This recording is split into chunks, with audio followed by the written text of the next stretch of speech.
Is it possible to use pleasure as part of a meditation practice?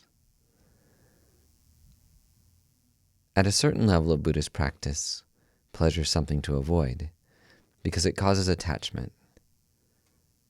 Attachment's an agitated state of mind that can't ever be fully satisfied and leads to craving and addiction. But from another perspective, pleasure can be used as a way to deepen just those qualities that we most want to expand through meditation, the qualities of concentration, loving kindness, and understanding the ultimate nature of reality.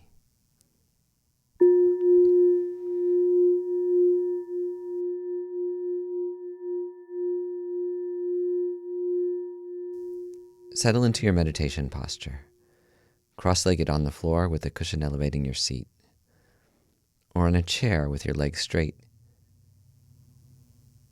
Settle into your meditation posture, cross-legged on the floor with a cushion elevating your seat, or on a chair with your legs straight, feet flat on the floor. Straighten your back, relax your shoulders, your neck, your face, your arms. Let all the tension run out. Slightly tilt down your head, just barely open your mouth. Touch your tongue to the roof of your mouth if that's comfortable, and half close your eyes. If any of these instructions don't suit you, you can modify your posture so that you feel comfortable, relaxed, and alert.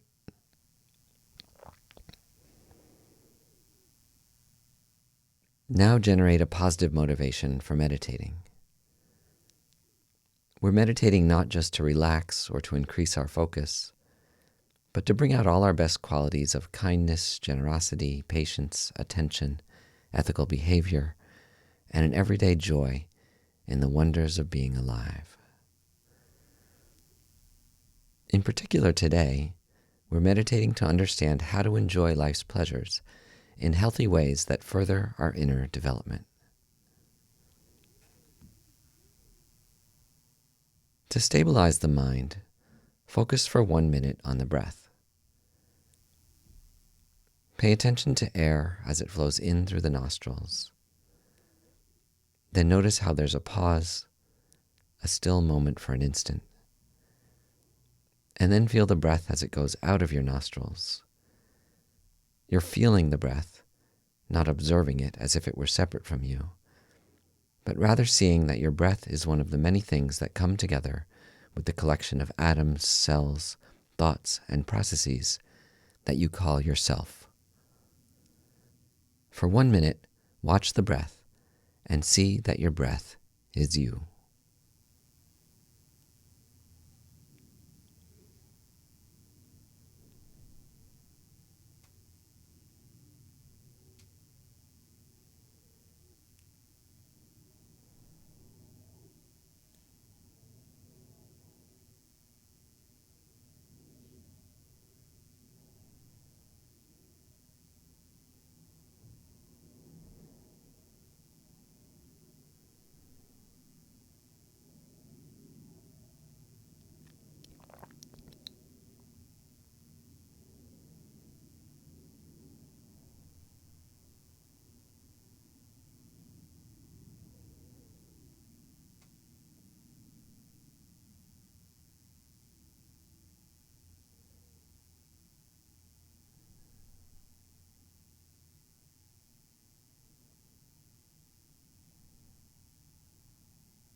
Now we move into an analytical meditation, the type of meditation that uses a stream of thoughts to steer our mind toward one of its good qualities. In this meditation, we use a memory of a pleasurable experience to enhance our ability to focus our mind single-pointedly, using pleasure to increase concentration.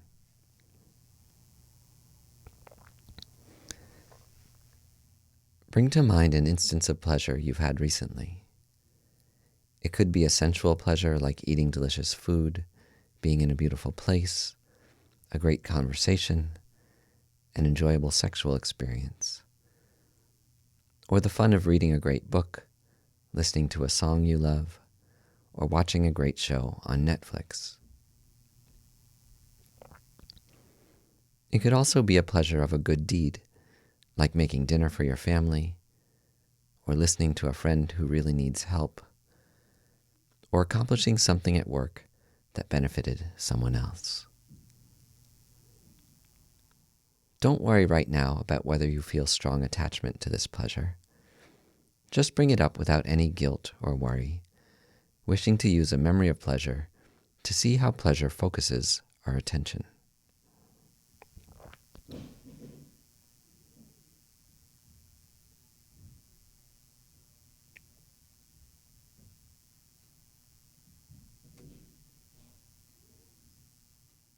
Now let your mind merge into that pleasurable experience as deeply as it can. See if you can maintain a single-pointed focus on that pleasurable experience for a minute. And as you do, notice how a smile may come to your lips. See how that smile is not only a result of the pleasant memory, but also notice how being focused on this experience and nothing else is also a pleasant feeling. The concentration itself is also pleasurable. See how you get a taste of the happiness of concentration, what they call the bliss of meditative concentration, when you focus on a pleasant memory.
And then, coming out of this meditation on a specific pleasure, make a small determination to try and notice the way your mind is focused and concentrated the next time you have such pleasure. And to start to use pleasure when it occurs in life to enhance your concentration.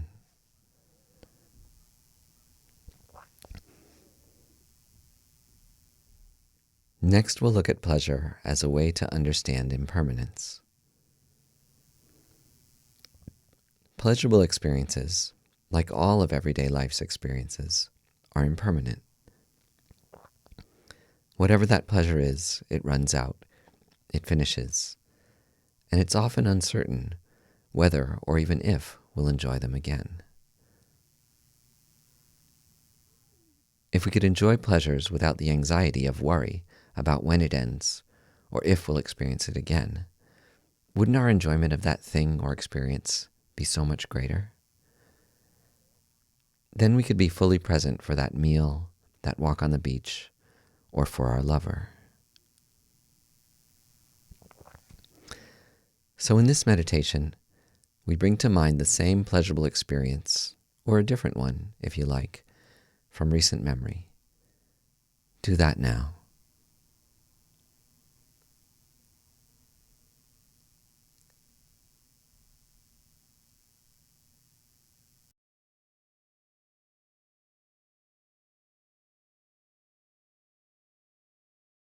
And then, as your mind settles into this pleasant memory, see if you can first analyze how it's logical that this experience is impermanent. It's natural for a meal to end, or a walk, or an intimate encounter. In fact, it's one of the most fundamental aspects of reality. When our mind wants pleasurable experiences to last forever, it's literally railing against the entire universe as we understand it, because nothing we've observed in the universe so far is permanent or unchanging. So see if you can mix your memory of your pleasurable experience with an acceptance of change for 1 minute.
Now this is a little harder, but imagine if this were the last time you enjoyed this experience.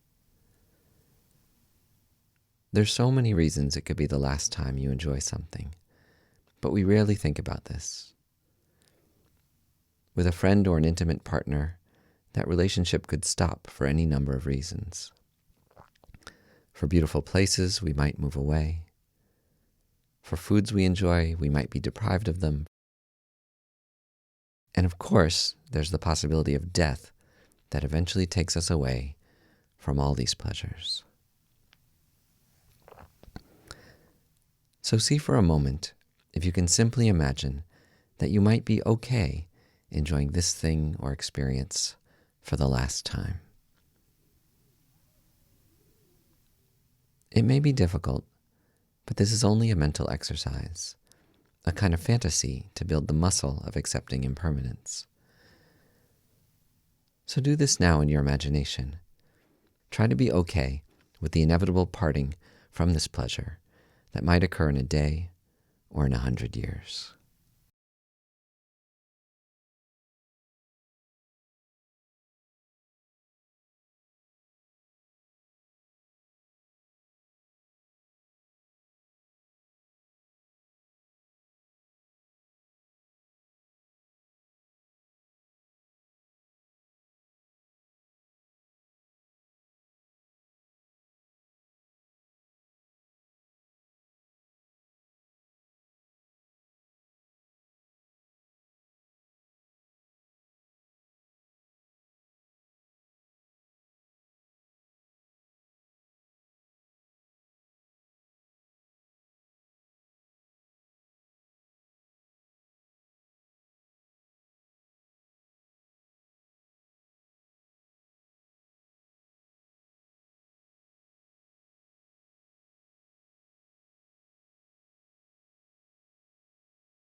We go on now to using pleasure to expand our love and compassion.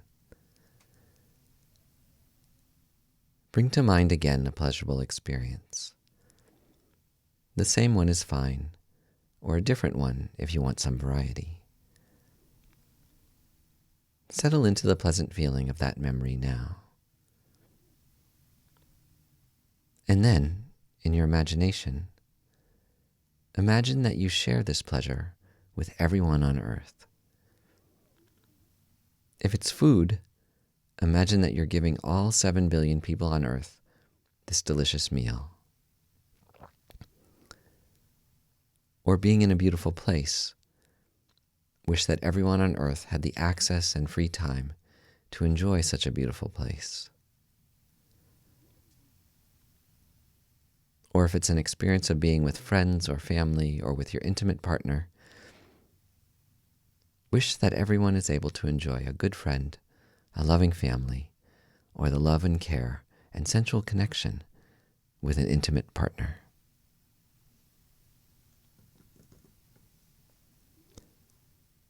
Do this for a minute now, silently, visualizing as well as you can, sharing your pleasure with the whole world.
Now we use pleasure to try and see more deeply into the nature of reality. Bring to mind an object of pleasure again. Settle into that good memory. Enjoy it.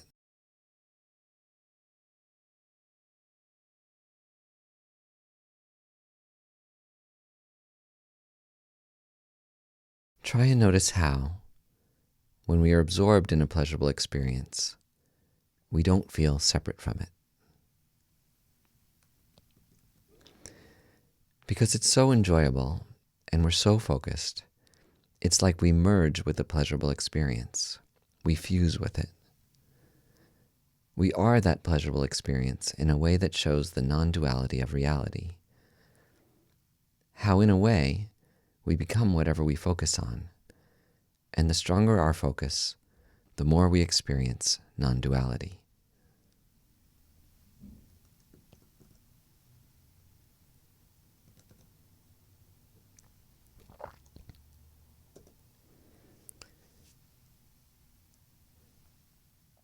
Now that you've thought about this intellectually, try and let yourself immerse more deeply in the experience of non-duality that's possible in a pleasurable experience. See how you can let go of your separate sense of self a bit when you enjoy something pleasurable. When you're enjoying that slice of cake, it's like you become it. When you're listening to a great song, in a way, you become the song. Or when you make love, you're not separate from the experience of making love and the partner you're making love with. You fuse then, too, into the experience that softens and expands your sense of separateness. So try and let yourself deepen this feeling of non-duality, of not being separate from your memory of pleasure now for a minute.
Finally, notice how in this meditation on pleasure, you become fearless. That sometimes when we think of ideas like non-duality or selflessness, it can be scary because we feel like we're losing something. But when we meditate on our non-duality with a pleasurable experience, there's no fear, because what we're dissolving ourselves into, this pleasurable experience, is something we enjoy, something we like. And it feels good to let go of our hard, separate ego and merge with something that feels good.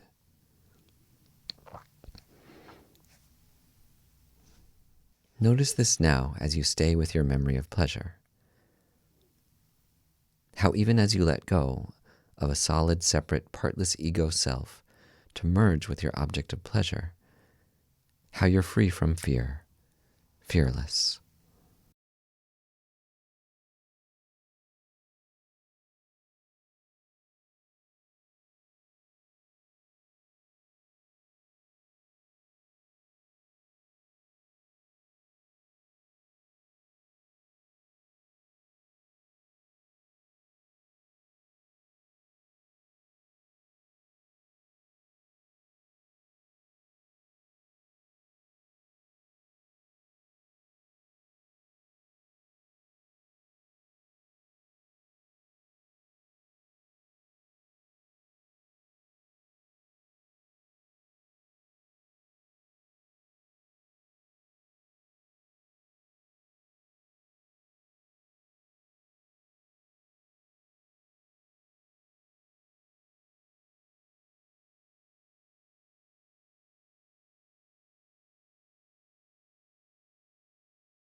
Now, as you come out of the meditation, decide for yourself whether this experience was pleasurable.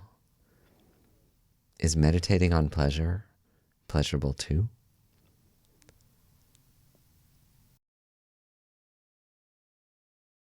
Try and take away some of these ideas to apply the next time you enjoy pleasure in real life.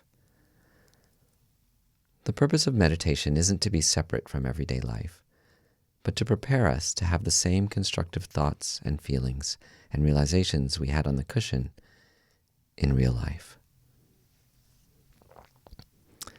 If you found this meditation beneficial, make a small resolution now to try and bring back these ideas, these mental tools, the next time you enjoy pleasure.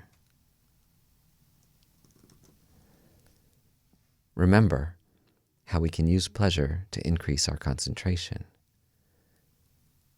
We can use pleasure to understand impermanence. We can use pleasure to increase our love and compassion. We can use pleasure to see the non-duality of reality. And we can use pleasure to become fearless.